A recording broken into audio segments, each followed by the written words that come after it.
সকলে এসে উপস্থিত হয়েছে, এখনো আসেনি রাজা বিয়া, তাই তিনি বলেছে নিজের রাজসভার দিকে করেছে না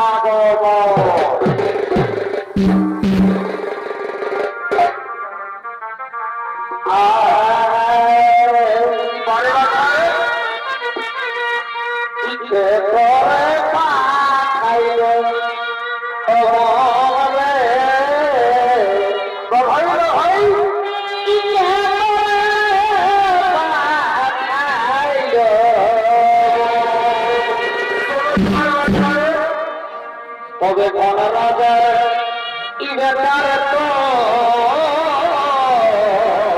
আর গরিব বলে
চলেছেন নিজ রাজসভার দিকে। আর এই রাজা বিরাটের ভূমিকায় আপনাদের আলো ভারতের মহান মঞ্চে তিনি ধৌত পরিবেশন করে দেখাবে। সে হল সম্প্রদায়ের পক্ষ থেকে জেলার স্বনামধন্য শৈশিল্পী বিপ্লব সিং সরকার।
Oh,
কোথাও কোনো রূপের বার্তা নাই তো, কোথাও কোনো শান্তির সংবাদ নাই তো। আমার রাজ্যের সমস্ত প্রজা নিজ নিজ বাসভবনে আনন্দের সঙ্গে বিরাজমান করছে তো। হ্যাঁ মহারাজ, হ্যাঁ মহারাজ, আপনি সমস্ত রাজ্য পরিভ্রমণ করে এসেছি মহারাজ। আমাদের রাজ্যের সমস্ত প্রজা নিজ নিজ বাসভবনে আনন্দের সঙ্গে বিরাজমান করছে মহারাজ। কোথাও কোনো শান্তির বার্তা নেই মহারাজ, কোথাও কোনো দুঃখের সংবাদ নেই মহারাজ। সমস্ত প্রজা নিজ নিজ বাসভবনে আনন্দের সঙ্গে বিরাজমান করছে মহারাজ।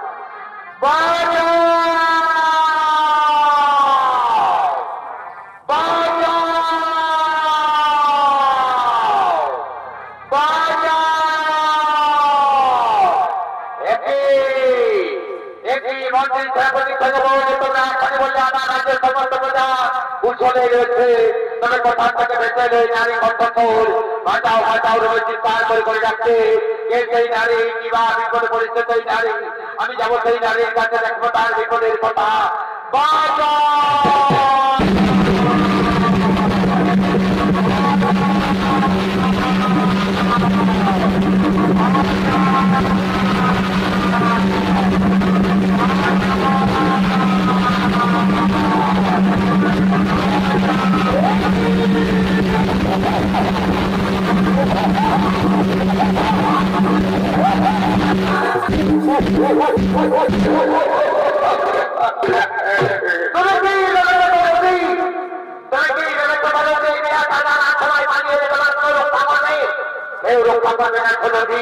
এই বিরাট সবাই থেকে আঙুল তোলার মতো কোন যোদ্ধা নেই। এই বিরাট সবাই থেকে আঙুল তোলার মতো কোন যোদ্ধা নেই।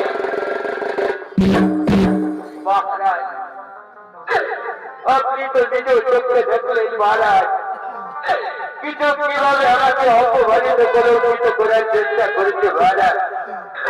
এই অপমানের জন্য কৃতজ্ঞ আপনি দণ্ড দিন মহারাজ, এই অপমানের জন্য কৃতজ্ঞ আপনি দণ্ড দিন। সৈরন্দ্রী, কৃতজ্ঞের এই ভুলের জন্য কৃতজ্ঞ তুমি ক্ষমা করে দাও সৈরন্দ্রী। ক্ষমাই হলো মানব জীবনের মূল ধর্ম, ক্ষমাই হলো মানব জীবনের মূল কর্ম।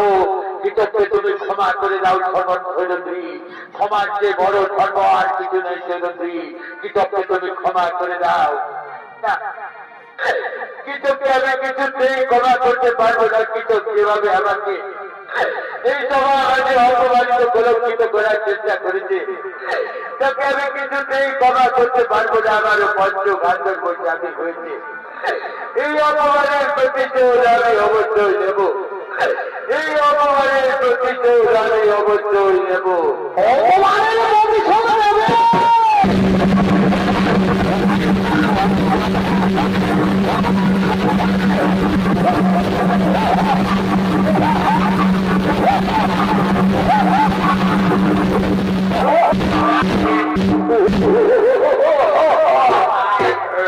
অপমানের প্রতিশোধ নেবে? কে আসবে? কে আসবে অপমানের প্রতিশোধ নেওয়ার জন্য? আমি তো প্রথমেই বলেছি যদি এই বিরাট রাজা আর সবাই কৃতজ্ঞ আঙুল তোলার মতো কোন যোদ্ধা নেই যদি কেউ আসবে না এই বিরাট রাজা রাজসভায়। তোমার পঞ্চগান্ধর্ব স্বামী আসবে না এই বিরাট রাজা রাজসভায়। শোনো সৈরন্দ্রী, তোমার রূপ ও যৌবনে আমি যখন আজ মোহিত হয়েছি, তখন এক না একদিন নিশ্চয়ই আমি তোমাকে আহ্বান করে পাবো সৈরন্দ্রী। কথাটা আজ আমি বলে দিয়ে গেলাম সৈরন্দ্রী, কথাটা যেন মনে থাকে সৈরন্দ্রী। এক না একদিন নিশ্চয়ই আমি তোমাকে আপন করে পাবো সৈরন্দ্রী। আজ আমি এই সভা আজ থেকে খালি হাতেই ফিরে গেলাম সৈরন্দ্রী। কথাটা যেন মনে থাকে সৈরন্দ্রী, কথাটা যেন মনে থাকে। মহারাজ, এখনো কি আপনি চুপ করে থাকবেন মহারাজ? আপনার চোখের সামনে একজন অবলা নারীকে এভাবে অপমানিত কলঙ্কিত হয়েছে মহারাজ, এখনো কি আপনি চুপ করে থাকবেন? প্রজা হল রাজার কাছে পুত্র স্বভাব, প্রজার সুখে দুঃখে বিপদে আপদে রাজা রাজ্যের হাত বাড়িয়ে দেয়। আমি আপনার রাজ্যের একজন প্রজা স্বভাব মহারাজ, আমার বিপদের দিনে আপনি যদি এগিয়ে না আসেন আমি কোথায় যাবো? কার কাছে গিয়ে বলবো আমার বিপদের কথা? ও বুঝতে পেরেছি মহারাজ, আপনি যখন আমার দিক থেকে মুখ ফিরিয়ে দিয়েছেন তখন আমি বুঝতে পেরেছি আপনিও ধৃতরাষ্ট্রের মতো স্নেহ বসে অন্য রয়েছেন মহারাজ। তাই তো কৃষককে দণ্ড দেওয়ার মতো ক্ষমতা আপনার নেই মহারাজ। আপনি যখন কৃষককে দণ্ড দিলেন না মহারাজ, তখন আমারও পঞ্চগান্ডর প্রস্বামী রয়েছে মহারাজ। সর্বশ্রেষ্ঠ ধনুর্ধারী সর্বশ্রেষ্ঠ গদাধারী আমারও পঞ্চগান্ডর প্রস্বামী রয়েছে মহারাজ। তাই তো আজ আমি এই প্রভা আমাদের প্রতিজ্ঞা করে গেলাম মহারাজ। जबकि तक महादेव तबकि तक चंद्र जबकि तक 33 कोटी देवता एक सभा आगे आज के आगे प्रतिज्ञा করে গেলাম মহারাজ। আগামীকালের সূর্য উদয় হয় কৃতক দেখবে, নতুবা আমি দেখবো মহারাজ। আগামীকালের সূর্য উদয় হয় কৃতক দেখবে, নতুবা আমি দেখবো মহারাজ।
রাজসভা থেকে তার মন্ত্রী সেনাপতি সৈন্যগণ এবং রাজা বিরাট সকলে নিজ নিজ আলোয় ফিরে গেলেন। আনন্দে বিরাট রাজা রাজসভায় তৃতীয় পাণ্ডব ভীমসেন বল্লভ নাম ধারণ করে রন্ধন কাজে নিযুক্ত ছিল। সেই ভীমসেন চলেছেন তার রন্ধনশালার দিকে।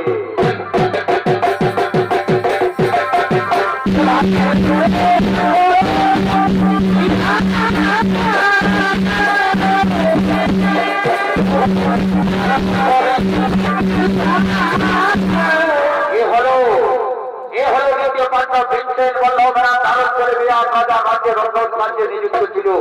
আর এই ভীমসেনের ভূমিকায় আপনাদের আলো পরিবারগত মহান কার্যে তিনি সৌন্দর্য পরিবেশন করে দেখাবেন। সে হল সম্প্রদায়ের পক্ষ থেকে জেলার স্বনামধন্য সৌশিল্পী খগেন সিং লায়া।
তুমি কি শুনতে পাচ্ছ আমার এই করুণ আন্দোলন?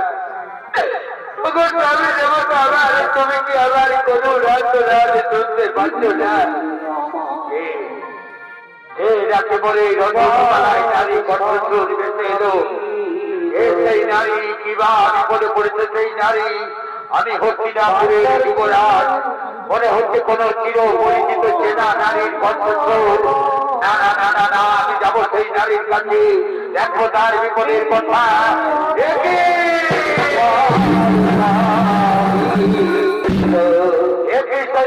হঠাৎ করে তুমি এই রতন পাড়ায় কেন ফিরে যাও, ফিরে যাও সরস্বতী, রতন পাড়া থেকে ফিরে যাও সরস্বতী। যদি তোমাকে কেউ দেখতে পায় তাহলে আমাদের অজ্ঞাত মাস হয়তো আর পূর্ণ আমাদেরকে পুনরায় যেতে হবে, 12 বছরের জন্য বনবাস হয়ে ভয়ের অভিজ্ঞতা পূর্ণ হবে। ফিরে যাও, ফিরে যাও সরস্বতী, এই রতন পাড়া থেকে তুমি ফিরে যাও।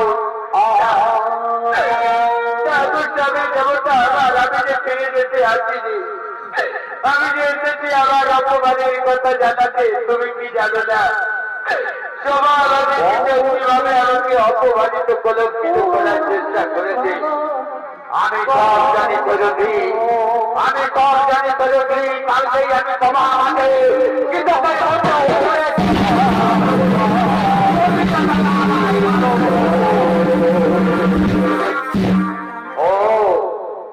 তুমি তোমার দাদার কথাই শুনলে, আমার কথা একবারও ভাবলে না। তোমার দাদা তো কেবল মাত্র পাটা পেতে জানে আর ক্ষমা করতে জানে, এছাড়া তোমার দাদা আর কি জানে? শোনো শোনো শৈলেন্দ্রী, দাদার কথা মতো আমাদেরকে থাকতে হয় শৈলেন্দ্রী, দাদার কথা মতো আমাদের হাত বাঁধা রয়েছে শৈলেন্দ্রী। আমি তোমায় কথা দিচ্ছি শৈলেন্দ্রী, আমাদের অজ্ঞাত মাস পূর্ণ হোক, তারপর তোমার অপমানের প্রতিশোধ আমি নিশ্চয়ই নেব শৈলেন্দ্রী। তারপর কিন্তু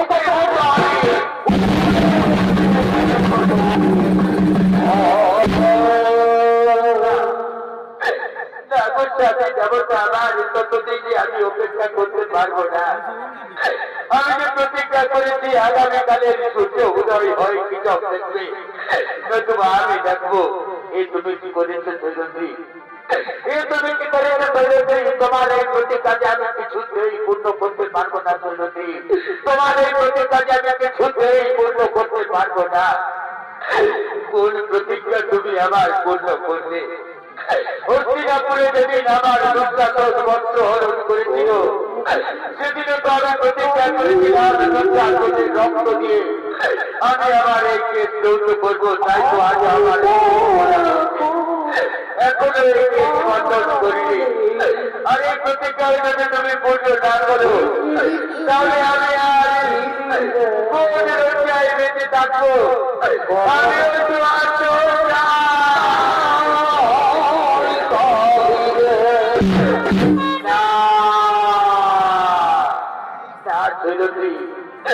আত্মহত্যার কথা তুমি মুখে আসবে না শৈলেন্দ্রী। আত্মহত্যা মহাপাপ শৈলেন্দ্রী, আত্মহত্যা মহাপাপ শৈলেন্দ্রী। আত্মহত্যা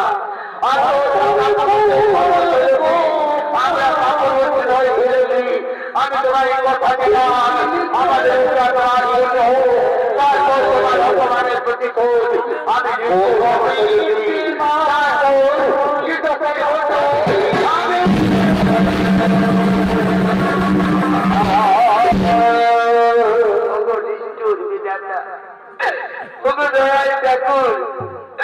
এই অবাগের বাংলা কপালে কি তুমি দুঃখ ছাড়া দুঃখ কোনো দিন নিকলে না ঠাকুর এই অবাগের বাংলা কপালে কি দুঃখ ছাড়া সুখ কোনো দিন নিকলে না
এভাবে তুমি কেঁদে যাচ্ছ যদি এভাবে কেঁদে কেঁদে তুমি চোখের জল ফেলে যাচ্ছ যদি তোমার চোখের জল দেখে আজকে আরো দুর্বল হয়ে যাচ্ছে যদি সদস্য যদি নিয়তি নিষ্ঠুর পরিহার কেউ কোনোদিন খণ্ডন করতে পারে না যদি আমরা হস্তিনাপুরের যুবরাজ আজকে আমাদেরকে বিরাট রাজা ভাবছে আমি আজ রক্ষণ কাজে নিযুক্ত দাদা যুধিষ্ঠির আজকে বিরাট রাজার মন্ত্রীতে নিযুক্ত কোন শৈলী তুমি আজকে বিরাট রাজা রানীর কেস পরিচর্যায় নিযুক্ত এ নিয়তির নিষ্ঠুর পরিহার শৈলী বিধাতার লেখন কেউ কোনোদিন খণ্ডন করতে পারে না শৈলী বিধাতার লেখন কেউ কোনোদিন খণ্ডন করতে পারে না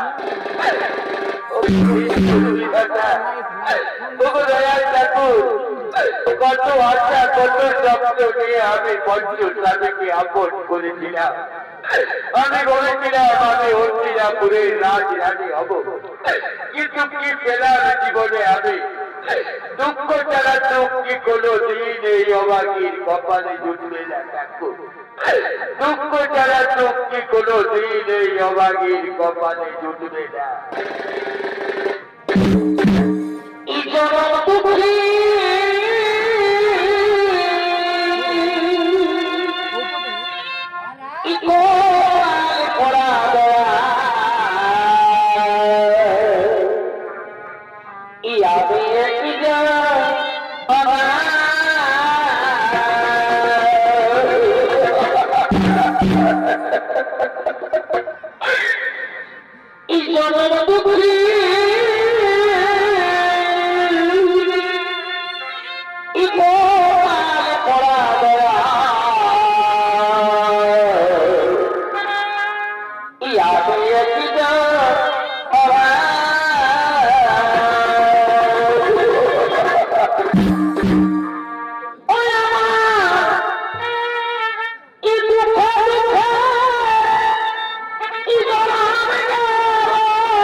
থাকতে পারি না এভাবে কেটে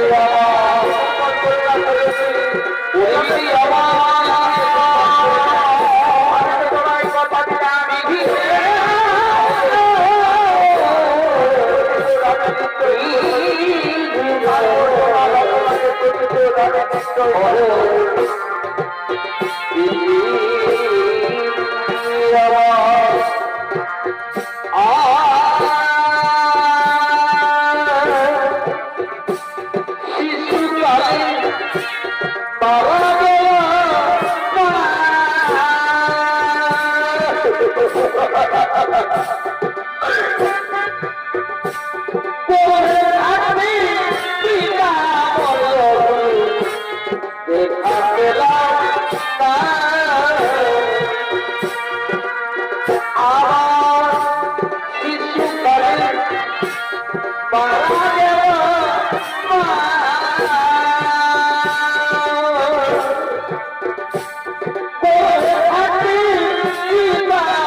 তুমি আমাকে বড় জন্মে আর নারী জন্ম দিও না ঠাকুর নারী জন্ম বড়ই দুঃখে নারী জন্ম বড়ই করতে ঠাকুর আমি যে নারী জন্ম আর করতে পারবো না ঠাকুর তুমি আমাকে আর নারী জন্ম দিও না ঠাকুর তুমি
সজল গিয়ে কৃষককে সংবাদ দেয় নিত্যশালায় রাত্রিবেলায় গোপনে তারা দুজনে মিলিত হবে।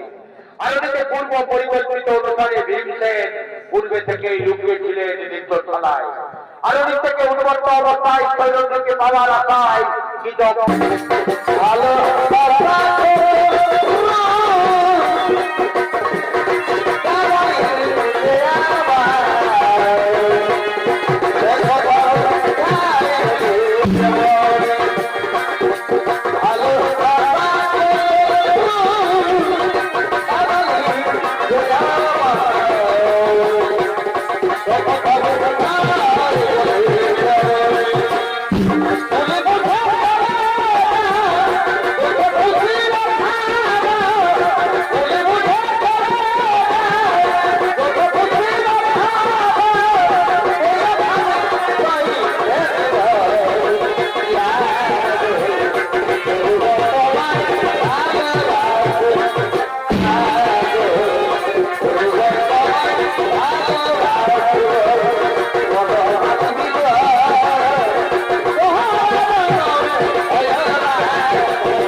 তোমার মধুর কণ্ঠস্বর ভেসে আসছে আমার কর্ণকুহরে।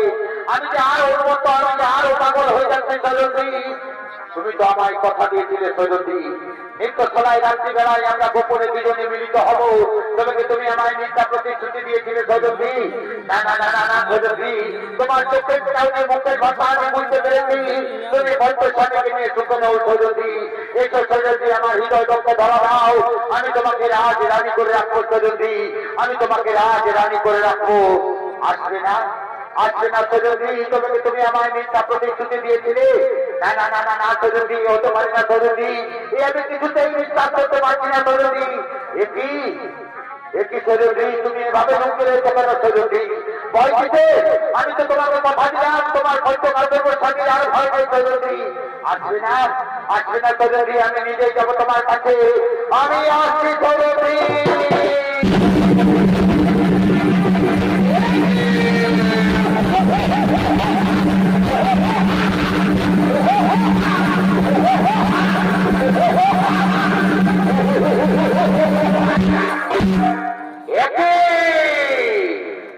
একে বলল হঠাৎ করে তুমি রন্ধনশালা ছেড়ে এই নিত্যশালায় কেন এসেছো বলল?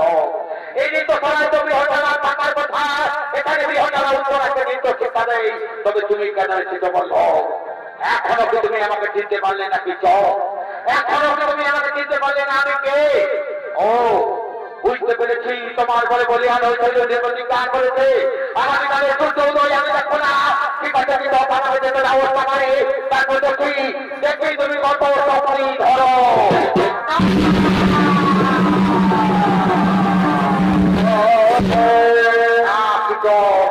আজকের রাত্রিতে আমি তোমাকে এই নিত্যশালা থেকে কিছুতেই বাইরে যেতে দেব না। আজকের রাত্রিতে এই নিত্যশালাতেই তোমার শেষ রাত্রি হবে। কিন্তু আজকের রাত্রিতে এই নিত্যশালাতেই তোমার শেষ রাত্রি হবে।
তুমি কাকে স্পর্শ করেছ? তুমি আগুনে হাত দিয়েছ, তুমি আগুনে হাত দিয়েছ। কোথায় কোথায় রয়েছে সৈরন্ধ্রী? নিত্যশালা এসে দেখে যাও, তোমার প্রতিজ্ঞা আমি পূর্ণ করেছি সৈরন্ধ্রী। আগামীকালে সূর্য উদয় কিচক আর দেখবে না সৈরন্ধ্রী, আসবে না, আসবে না সৈরন্ধ্রী। তুমি অভিমান করে আমার কাছ থেকে চলে গেছো। শোনো সৈরন্ধ্রী, আমার যেদিন অজ্ঞান রাত পূর্ণ হবে, যেদিন আমরা ফিরে যাবো আগুনে, যেদিন দুটো আসনে রক্ত দিয়ে আমি তোমার কেস যৌথ করবো সৈরন্ধ্রী, দুটো আসনে রক্ত দিয়ে আমি তোমার কেস যৌথ করবো। আমি আসছি সৈরন্ধ্রী।